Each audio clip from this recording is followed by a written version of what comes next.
finish setting things up.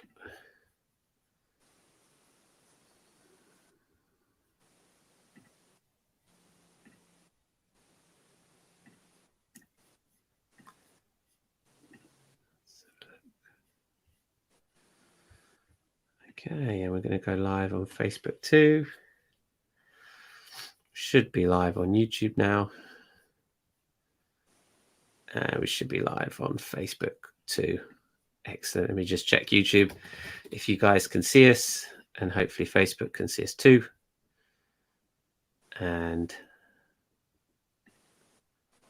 we should be all good to go. Excellent stuff. Right then. Hello and welcome to Colin Bradley Artcast. I'm Stephen Bradley. And I'm Colin Bradley. How are you doing, Dad? I'm excited again, Steve. I love these live broadcasts. It kind of sets the old adrenaline going. Well, we're getting there, getting the hang of it. Last week, I thought we were going live on Facebook, but we weren't. We were live on YouTube, but not Facebook. And this time, I think we're live on both. So nice. if you're here and you're tuning into us live, say hello in the comments or the chats. It'd be nice to hear from you. As always, if you have questions whilst you're watching, if you tune in, you have a question, let us know. And if you're watching the replay back and you want to leave us a comment, then please do so. We can answer your questions in an upcoming episode. But how are you doing, Dad? You well? I'm very well. Yes. It's lovely. We've got the food show coming next week. Quite exciting. That's next week. That's next Friday. So it's a week today. And that runs for 3 days. That's packed, absolutely packed out. I don't think you've ever been here in the food show, have you, recently? So not in recent years, no. Bigger and bigger and bigger. And more. The only problem we find is the prices are a bit steep. You know, you have to be careful. You end up with an empty pocket by the time you finish. It's very tempting. You imagine all those lovely smells and goods for sale. I can imagine. But we're very good. Mum and I, we have a good look round, and that's about as far as we get. Oh, lovely, excellent, good stuff. Well, we had a weekend away in Bath for a friend's wedding, so we took the kids and went down there and had a really lovely weekend. It's full on, you know, but it was lovely. You know, we haven't gone away with the kids or anything like that really, other than to see family in Cornwall, and we're lucky enough to have my mother-in-law to come and help us at the wedding, because you know it was a full-on time. But I don't think I could go on holiday abroad with children as young as they are right now. I don't know how people do that. It's absolutely amazing that they can do it, but I think it's just so much to think about that just taking a short break for a weekend was quite enough. It's quite enough. But good, otherwise, yeah, all good. So this week you sent me a update of the picture, and that went down really well last week, so I think we should talk about that and the progress you've made on that picture, because let's just remind everyone of what you're working on, Dad. What is this picture? How does it come about? It's just for anyone that's sort of tuning in and didn't listen last week. Well, it's by an artist, AR Quinton, who was prolific at the beginning of the last century, so it's quite a while ago now, and but his is absolutely let's say prolific. He traveled the country, and he painted hundreds and hundreds of scenes of mainly local seaside, but also countryside scenes as well. And I've always liked the pictures anyway.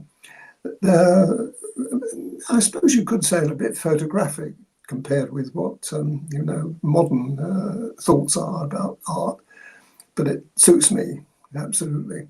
and it means that I've done about 3 or 4 now, as far as I remember.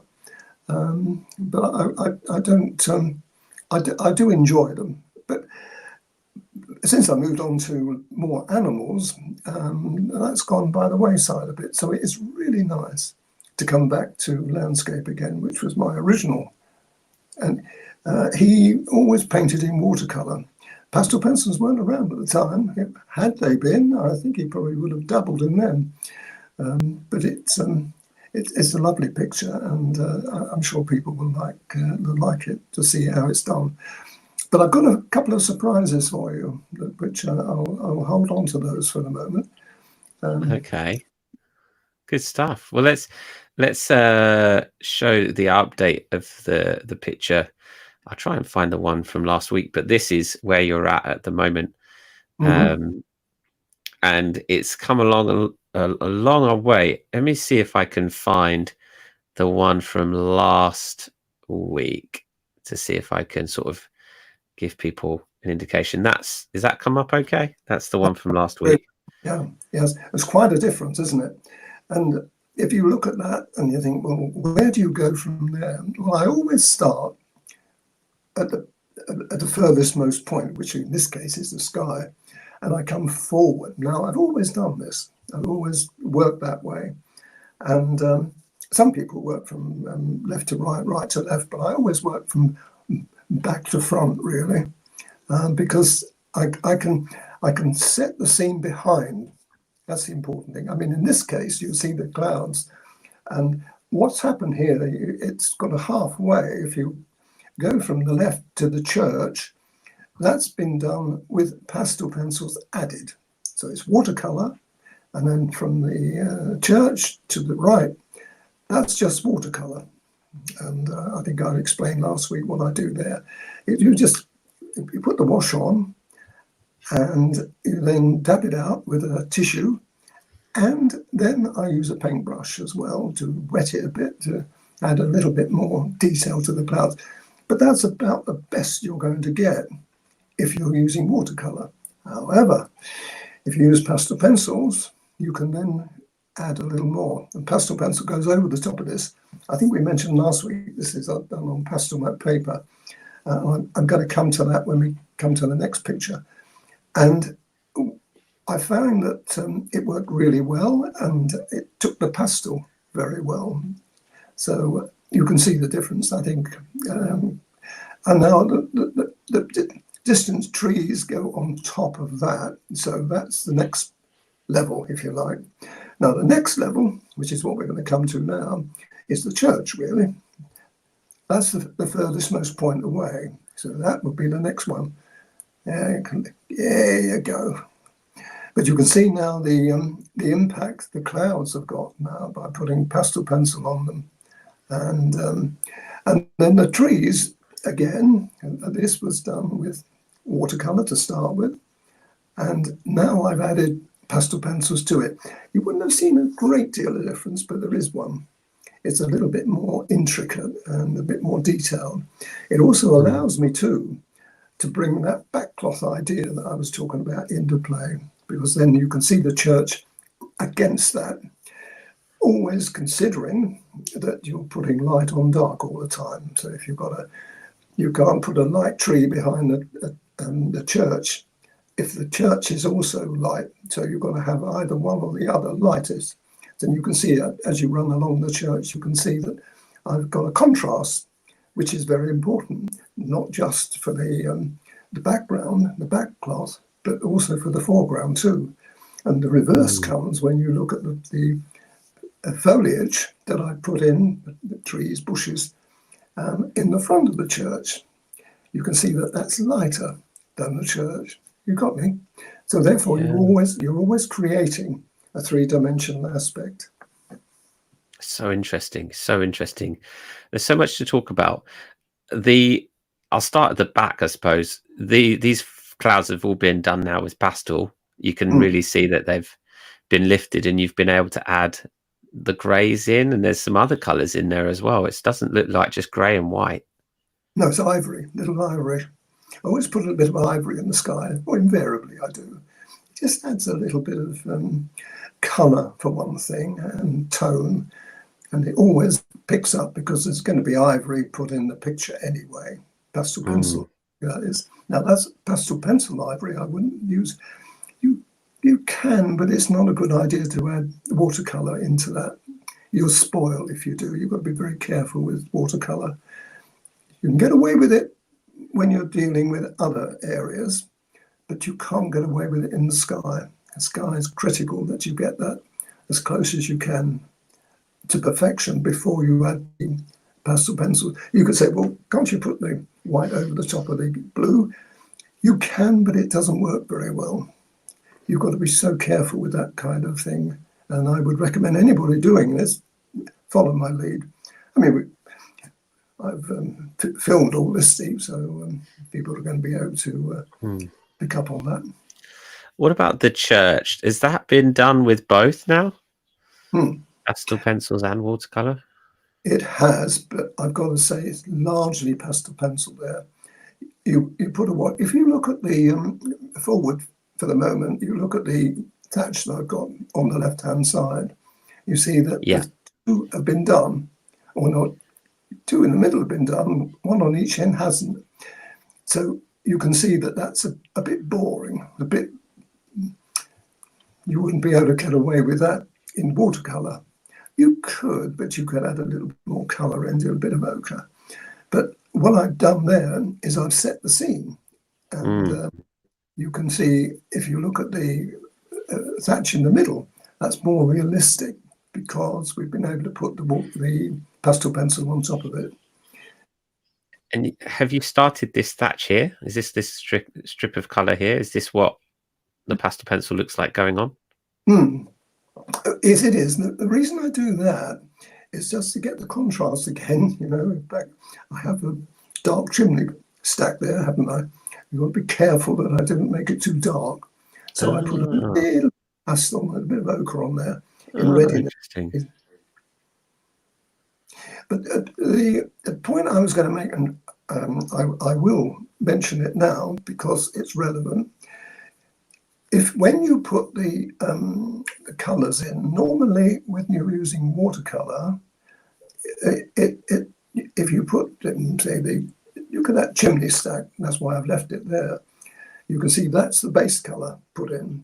Now, the problem with that is that was put in after the church and the thatch. But that was all done, obviously, first. Now, I've found that with PastelMat, and this is unique to PastelMat, you can get a bleed. Do you know what I mean by a bleed? No. If you go in too soon with another colour, in this case it would have been an ochre. I think I used a bit of grey and a bit of well, it wouldn't be grey. I used white with a tiny little bit of black, and then a little bit of reddy colour with I think it was burnt sienna I used there to make a wash up for the background colour for the chimney stack. Now, when I put that on, not that one because I learned from the other ones on the other side, I found that there was a little bleed. Now, a bleed is when the other colour, the other watercolour, is not completely dry. Are you with me? If you're putting the church in, say, you put the base colour in, and then you put the colour on top. The colour that you put in can bleed into that colour. And I haven't found that with watercolour. I didn't find it with pastel ombre, but I did with this. So what I would recommend, having said that to you, if anyone wants to have a go at this picture, I would suggest you use a good quality watercolour paper, not PastelMat. I didn't tell you it was a surprise and a shock. Yeah. So that's what So it's going to cause a problem. I'm going to carry on because I can get away with it. You know, I mean, I know when I found it happened, I could get away with it. Right. So is it going to cause you a problem? No, it won't cause me a problem because, as I said, I can get away with that. But someone new to this, it could create a problem. You panic, you think, oh my goodness, what's happening? I mean, you can get away with it because if you're quick enough, you can correct that by blotting out with a tissue before it spreads too far. Right. Gosh. I think it's an interesting point. I mean, the whole point really of this, Steve, is an experimental thing. As you said, first time I tried it, it's best for me to make the mistake rather than other people to come along and say, oh, Colin, you said so and so and so and so, what I've done. Yeah, it's interesting. You can see, especially here as well, the difference that the pastel makes on top of that, and how you can use the two together almost as a base color, the base watercolor, and then using the pastel on top to influence that too. It's so interesting. The other thing I've noticed is your chimneys look a lot more defined this time. Over last week, they were looking a little bit all over the place, but they look a lot better now. Well, you've got to. I mean, normally I wouldn't show something like this. I mean, the idea here, you would see the end product. That's all you would see, and say, "Oh, Colin, that's a lovely picture." Oh, that is a lovely picture, and it's a lovely picture so far. But what I do find, and at this particular point, I found that I was losing the sketch. Oh, really? Yes, you can just see. You can see it there. It's come up better than it actually does on the picture. It's probably the contrast of the screen here, but that was starting to lose it. Now, if you lose it, where do you go from there? If your sketch goes, you've got to start making it up. And I don't like doing that. So how do you get out of that, Cole? Well, what you do, and I've got my pencil here. I've got it here. Yes, I have. You use a pencil. Now, normally, when I've said you sketch with a 2B pencil because it's nice and strong. You get a strong colour. However, here, I was using a 2H. Now, a 2H pencil is a very sharp, you can get a nice point on it, and you can't dig in too much. However, what it does do is give you a lighter line, which is what I've done. So I had to go over the whole of that sketch again at this stage, defining all those lines that I want. So all the windows and so on.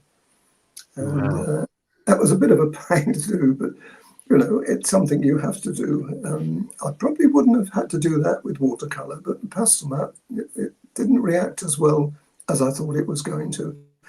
But I've got to say, when you see the next picture, which I'm not going to show you now, but I've advanced this, all the thatch is done, and those little buildings below the church, two of them on the two ends have been done completely. Wow. Absolutely fantastic. That looks, I think when you see next week's picture, which will be probably this one and just a little bit further on, I think you're going to be amazed at just how much detail we can get in. Excellent. One last sort of area I want to pick up on is that you've done this on the right hand side. You've chosen, and that feels like that's more foreground. Why did you choose to put that in? Is there a decision behind that? Reason behind that? Well, I'm following Quinton's picture here. That was a tiled roof, and he put it in as a tiled roof. So I've been faithful to him, really. All the rest of them, there's an also, you can just see a slither of tile on the end of that, right on the end. Yeah. It's bluey grey. I put it in because I wanted to finish the roofs before I started on the main structure. What about this? Is it a tree as well? Yes, it is a tree. Well, I had to put it in to start with. You can see it's against the sky, and it's also against the buildings, and it's also against the area that I've got to still use watercolor. I've done this before, so it's not new to me. But that tree had to go in to give me a perspective. I could see it needed to have that sort of strength, and that's what I should be doing as I bring the picture down. And there's a lot here. There's a lot to it. That bridge. It's got water running underneath it, which is very pretty, and it's got some really attractive features on this at the foreground. So you can probably just pick it out there. Yeah. So if you imagine my job, I've got to pick all that out with watercolour and pastel pencil. But I love it. Don't get me wrong. Don't feel sorry for me. I'm having. It feels like it's proving to be a challenging one for you. Well, I'm not spending. No, I would have finished it quite a long time ago. But what I'm doing here is I'm pacing myself on this. I don't want to. I could finish it all and take snapshots all the way through. Then I've got to try and remember what I've done. So what I've done here, I've done. So and I've done. And what I've done now, I'm not going to show it to you. It would be a shame. But I've already done some more to this and stopped, and I won't do any more until later on. You've seen this, and then I should do some more. It's a question of me remembering what I've done, and the way we're doing it here, I can pick it out and still remember how I did those. Because once you finish the whole thing, you've got to go, no, how did I actually do that? That's no good to people. They want to know firsthand the problems I've had, which are not very many, I must admit, and how it comes along. And it's also a little bit exciting, I think, to see a picture start to emerge like that. For sure, without a doubt. Right, let's take that back off. Well, I think it's so interesting seeing the progress that you're making. It sounds like, there's a lot to come in terms of detail and seeing all of that sketched out detail and seeing that come to life. It's going to be so interesting. Yeah, can't wait to see the finished picture. So we'll talk about that and give that an update perhaps next week.